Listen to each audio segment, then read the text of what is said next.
Bismillah. Assalamualaikum warahmatullahi wabarakatuh.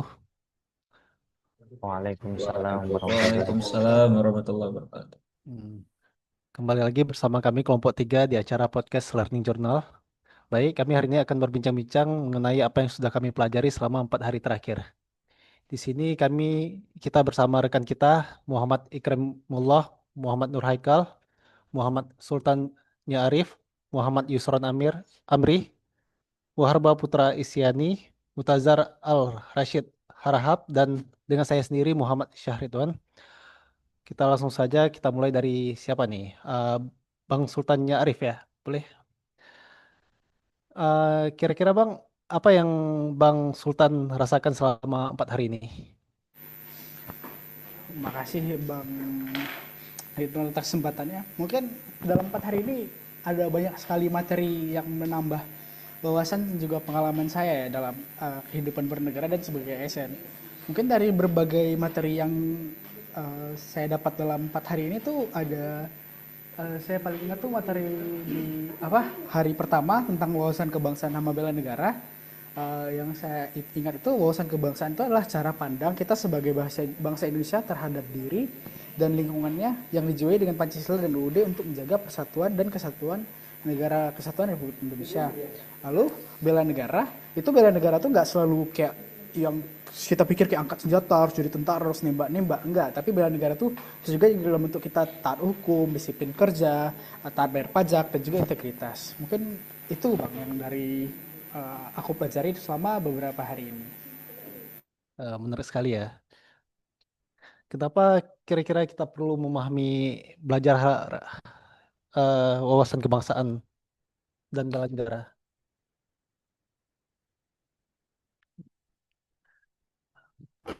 Izin Sultan. masuk masuk moderator, izin menanggapi mungkin dari pertanyaan Bapak moderator, mungkin salah satu yang kenapa seorang ASN harus paham wawasan Nusantara dan bela negara adalah karena kan kita ujung tombak terhadap masyarakat ya. Jadi kalau kita aja nggak paham, gimana mau masyarakat paham juga gitu. Nah, terus juga seperti yang udah sebutkan sama Bang Sultan tadi bahwa bela negara kan nggak cuma sekedar angkat senjata gitu kan. Malah banyak hal-hal dalam kehidupan sehari-hari itu yang sebenarnya termasuk bela negara. Tapi karena mungkin apa ya masyarakat awam kurang paham gitu ya. Jadi mereka nggak merasa melakukan hal tersebut dan apa ya jadinya kurang lah, bukan kurang kecintaan ya. Mungkin secara sadar mereka merasa kayak nggak ngasih apa-apa ke eh, bangsa gitu. Nah, mungkin itu salah satunya yaitu dalam hal edukatifnya gitu. Mungkin itu yang bisa saya tambahkan, Bapak moderator. Oke, terima kasih Bang Haikal terhadap penjelasannya. Emang Pak moderator, ya, saya menambahkan juga boleh nggak? boleh, boleh, boleh. Boleh ya. Ya, boleh. Oke. Silakan. Mungkin menambah dari Bang Haikal juga tadi, kenapa gitu ya? Karena jawabannya adalah dari yang saya pelajari 4 hari ini gitu. Karena salah satu dari tugas dan fungsi ASN tadi, yaitu menjadi menjadi pemersatu bangsa gitu. Nah, sehingga ASN harus memahami tentang bangsanya sendiri, tentang bagaimana cara dia membela negara dengan benar, sehingga dia bisa menaruhkan nilai-nilai yang telah dipelajari tersebut untuk mempersatukan bangsanya, mencegah bangsanya dari perpecahan gitu, sehingga bisa diajarkan atau di-sharing, disosialisasikan ke masyarakat yang mungkin bukan ASN gitu, Bang Syah. Terima kasih. Izin Oke, terima menambahkan ya kasih. mungkin izin moderator izin menambahkan Silakan. mungkin yang dijelaskan tadi udah lengkap tapi ada kurang ada namanya konsensus dasar yang menjadi fondasi pemersatu bangsa, menjadi pegangan bersama dan menjadi arah pembangunan nasional yaitu ada 4 seperti Pancasila, Undang-Undang Dasar 1945, NKRI dan Bhinneka Tunggal Ika. Cukup itu sisi tambahan dari saya. Baik, sepertinya sangat jelas ya tujuan kita mempelajari wawasan kebangsaan dan bela negara dan sangat penting tentunya untuk kita sebagai ASN dan eh, di hari kedua kita juga ada belajar ini loh tentang analisis isu kontemporer. Ada yang ingat? Ingat bang. Siap, Bang. Eh, Bang Mutazar, apa yang kira-kira yang pengalaman abang belajar analisis isu kontemporer di hari kedua kemarin? Nah, kalau dari saya sih eh, dari selama 4 hari ini analisis isu kontemporer ini merupakan bahasan yang paling menarik menurut saya. Karena dari sini kita paham bahwa tantangan bangsa ini semakin lama semakin kompleks. Mulai dari isu-isu kayak narkoba, ada korupsi, radikalisme, terus ada ancaman cyber dan perubahan iklim. Nah, dari sini saya belajar, saya belajar bahwa kita sebagai seorang CPNS atau ASN muda ini dituntut supaya dapat menjadi lebih peka terhadap situasi sekitar dan berpikir kritis, serta kita mampu berpikir secara inovatif untuk melihat berbagai macam permasalahan dan solusi atas bangsa ini. Dan juga saya sadar bahwa untuk menjaga keutuhan negara ini kita perlu berani bersikap dan cepat beradaptasi dan juga dapat memberikan kontribusi meskipun sekecil apapun kepada masyarakat. Mungkin dari saya sih begitu, Bang. Emang sih berapa isu-isu itu emang sangat mengkhawatirkan bangsa ya, bisa merusak moral masyarakat dan bahkan generasi-generasi selanjutnya nanti. Eh, dan juga kan apa yang perlu kita lakukan untuk menghadapi isu-isu kontemporer tersebut? Eh, Maksudnya secara pembinaan eh, te- pembinaan sikap kita gitu, maksudnya sikap kita terhadap isu-isu kontemporer itu gimana loh? Yang apa yang harus kita lakukan agar kita bisa memberikan contoh yang baik gitu, maksudnya ke generasi-generasi muda ya, atau masyarakat luar. Izin Bang, mungkin saya ingin menyampaikan kalau dari pertanyaan Abang tadi kan, kalau apa sih yang dapat kita lakukan untuk apa? Untuk dari isu-isu inilah gitu. Nah, kalau dari saya mungkin balik ke diri kita masing-masing sendiri ya. Maksudnya tuh posisi kita sebagai ASN itu kita bisa melakukan apa atau hal dari eh, di lingkungan kerja kita kayak melakukan apa yang dapat untuk apa untuk ini untuk menanggapi isu-isu yang terjadi. Contoh kalau ibaratnya terjadi korupsi, ya ada hal korupsi harus kita selidiki dulu, ataupun ada kabar miring mengenai apa harus kita selidiki dulu berita itu dari mana, terus tuh kita tanggapi beritanya gimana, dan ibaratnya jangan ujuk-ujuk kita langsung menanggapi berita tuh gini gini gini gini gitu. Nah, menurut saya gitu. Jadi pun di sini kita belajar yang di modul 2 nih ya mengenai isu kontemporer itu ada esensinya rupanya Bang. Nah, kita sebagai SN itu harus memiliki kepekaan dan kepedulian serta memberikan kontribusi nyata lah ke negara nih melalui kayak berpikir kritis, ide kreatif untuk menghadapi berbagai isu kontemporer itu Bang. Jadi itu dari saya Bang. Terima kasih banyak atas penjelasannya Bang Ikramullah. Sangat bagus sekali ya. Maksudnya semoga kita semua bisa termotivasi untuk meneladaninya juga.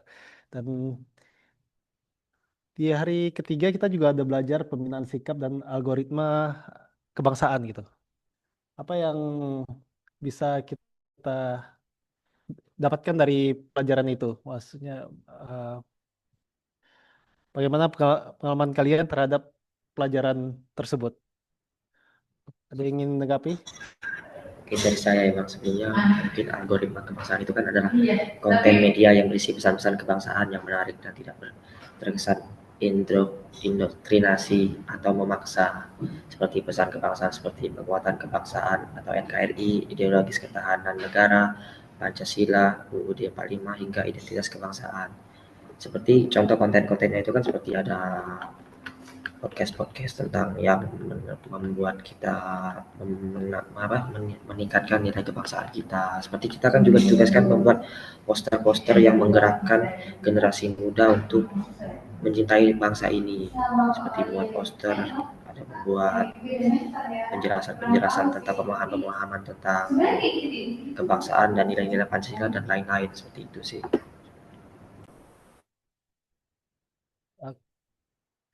Oke, terima kasih Bang Yusron terhadap penjelasannya. Dan saya juga ingat kan kemarin ada algoritma kebangsaan itu juga untuk merancang bangsa dari nilai, identitas, dan aksi.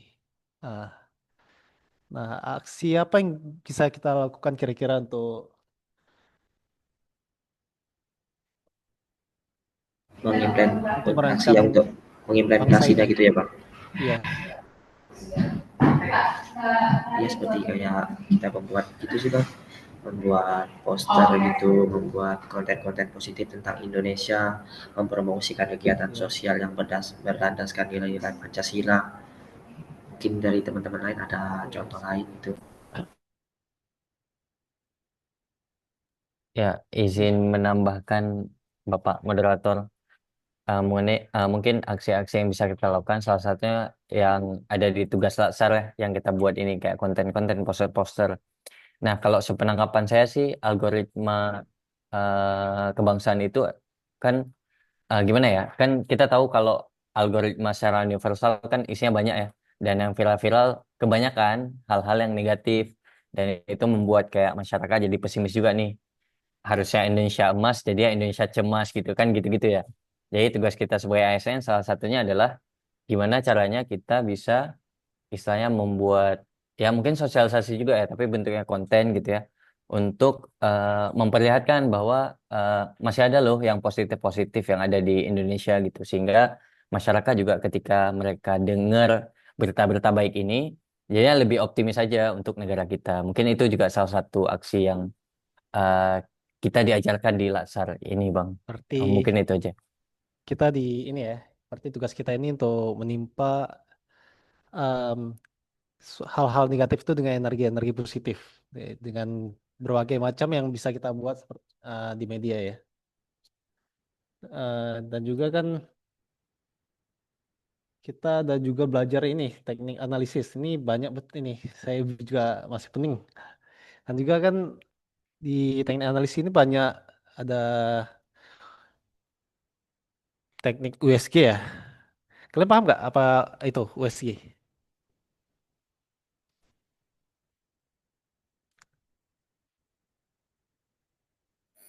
Izin Bang, kalau dari yang aku dapat dari pembelajaran hari ini tentang USG itu, jadi USG itu kan ada artinya. U sendiri jadi urgensi, jadi seberapa penting isu tersebut. Terus ada S, seriousness, seberapa serius isu tersebut. Dan G, growth, seberapa serius perkembangan isu tersebut. Jadi uh, uh, teknik analisis USG bisa kita pakai buat memilah isu-isu yang mana yang menjadi prioritas duluan yang harus diselesaikan gitu Bang.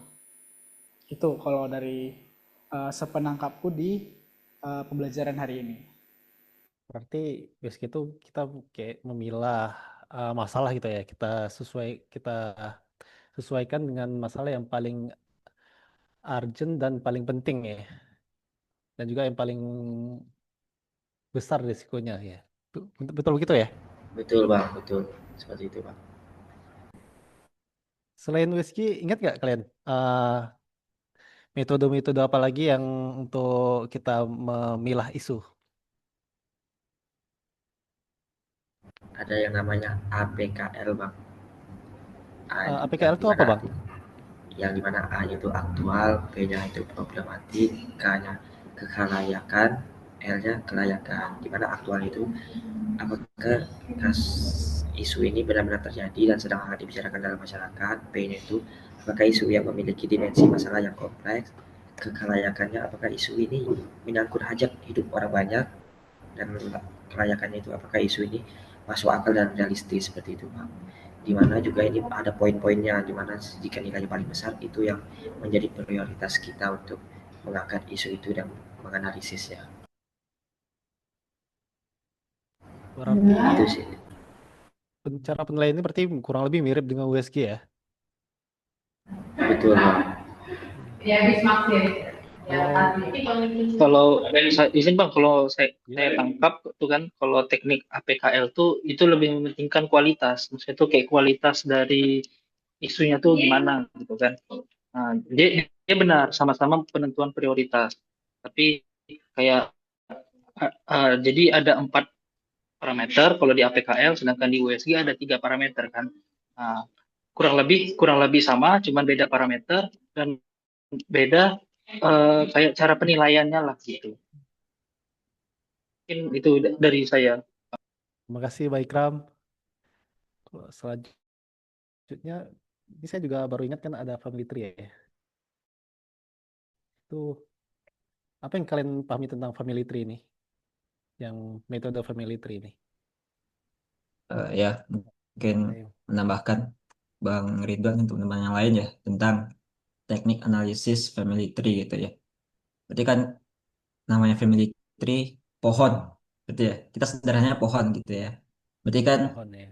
masalah masalah yang terjadi atau akibat dari penyebab-penyebab tersebut itu ibaratnya sebuah eh daun atau buah dari pohon.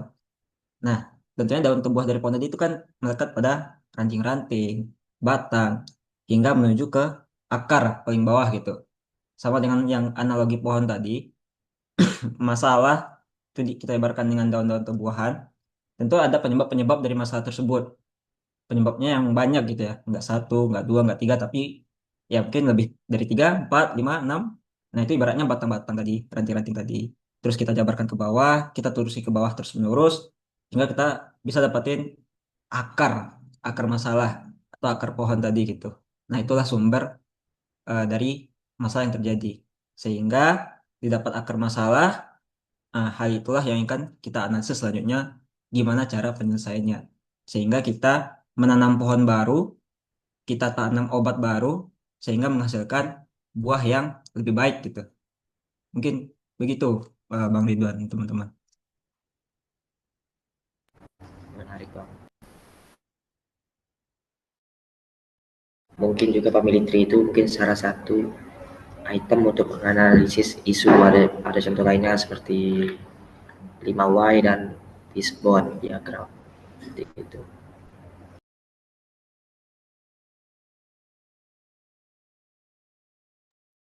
Eh, Tadi saya udah dengar kata fishbone ya. Itu sangat penasaran saya. Fishbone tuh metode seperti apa ya maksudnya? Ada yang bisa ini saya jelaskan gitu. Kalau dari Bang Mutazar gimana Bang? Gimana menurut Abang tentang metode apa tadi fishbone ya? Fishbone. Ya, gimana Bang Mutazar?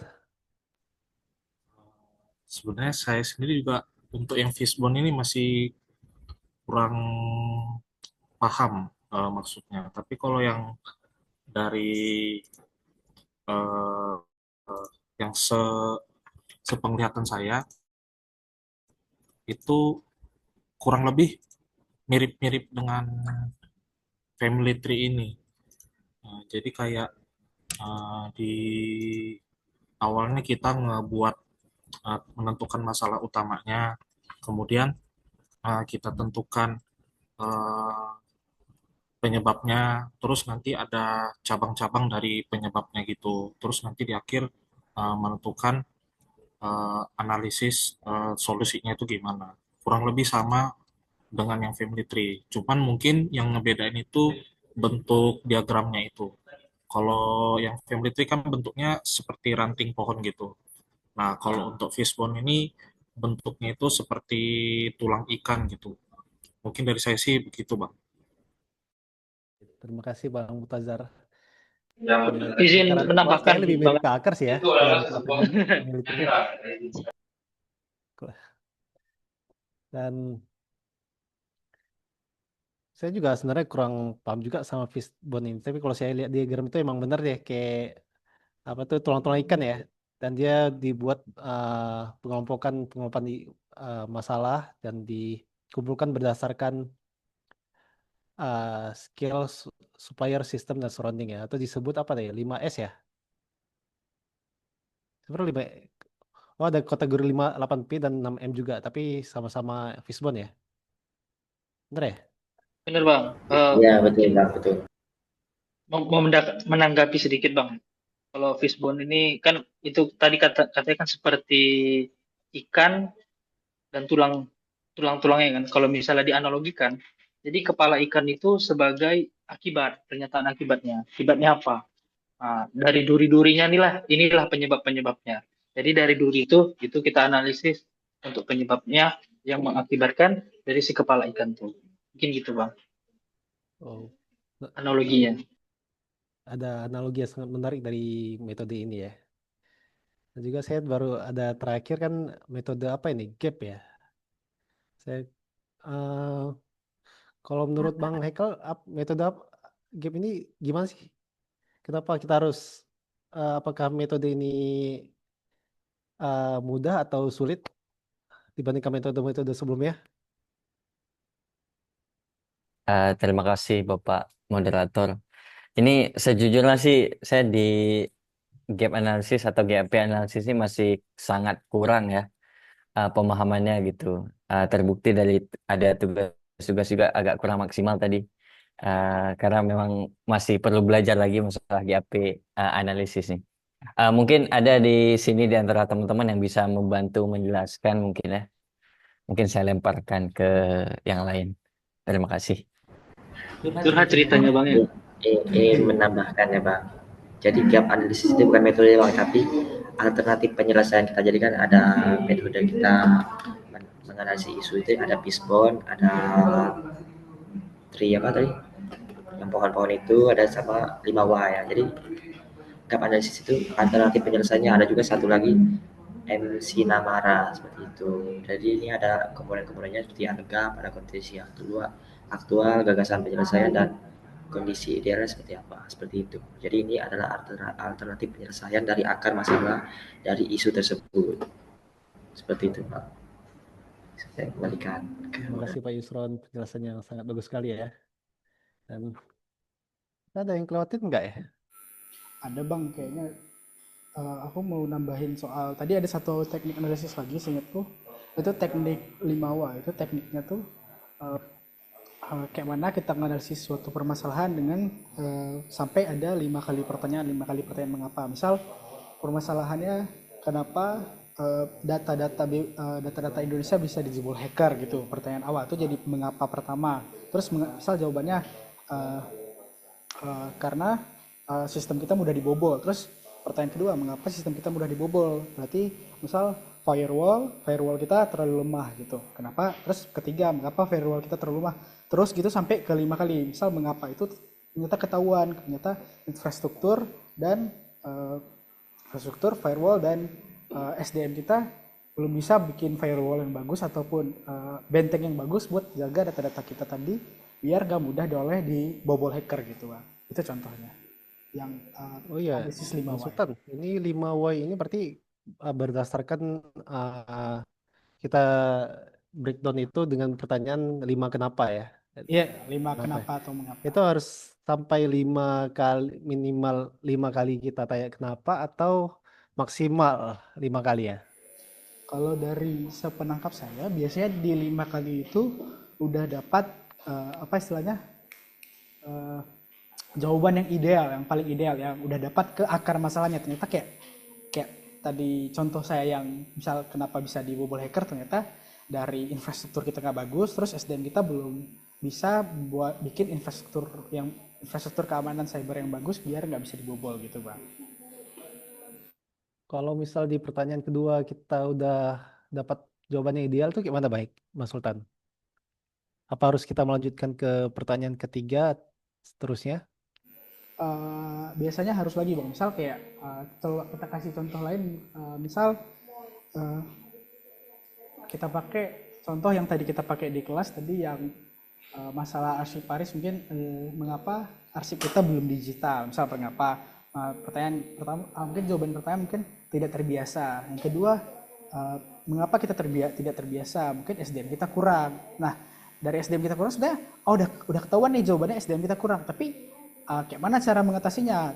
Muncul pertanyaan ketiga, mengapa SDM kita kurang? Berarti misal jawabannya kurangnya kompetensi karena kurangnya diklat atau pelatihan. Kenapa kita kurang diklat? Mungkin kita jawaban keempat mungkin karena kita sedang efisiensi gitu atau sedang transformasi dari arsip yang fisik menjadi digital. Jadi belum semua arsiparis kayak terbiasa menggunakan arsip digital. Yang kelima mungkin kalau apa tadi belum terbiasa. Berarti kenapa belum terbiasa? ya. Karena mungkin ini baru dicanangkan dalam 1 tahun atau 2 tahun terakhir gitu. Begitu Bang. Oke, sangat menarik sekali penjelasan Bang Sultan ya. Eh, baik, penjelasannya sangat menarik sekali dari rekan-rekan kita semua dan terima kasih banyak untuk rekan-rekan kita semua. Ternyata pembelajaran agenda 1 selama 4 hari ini banyak sekali manfaatnya dan sangat penting ya untuk teman-teman ASN kita ini. Seperti wawasan kebangsaan, bela negara, analisis isu kontemporer, pembinaan sikap, atau algoritma kebangsaan, teknik analisis. Nah, di teknik analisis juga lumayan banyak rupanya setelah kita telah lagi ya tentang bagaimana kita memilah isu dan menganalisis isu sampai kita mendapatkan sebab akibatnya ya dan penyelesaiannya juga. Demikian podcast kita hari ini. Kami ucapkan terima kasih banyak dan sampai jumpa lagi di podcast kita selanjutnya. Assalamualaikum warahmatullahi wabarakatuh. Waalaikumsalam. Waalaikumsalam warahmatullahi wabarakatuh. Warahmatullahi wabarakatuh.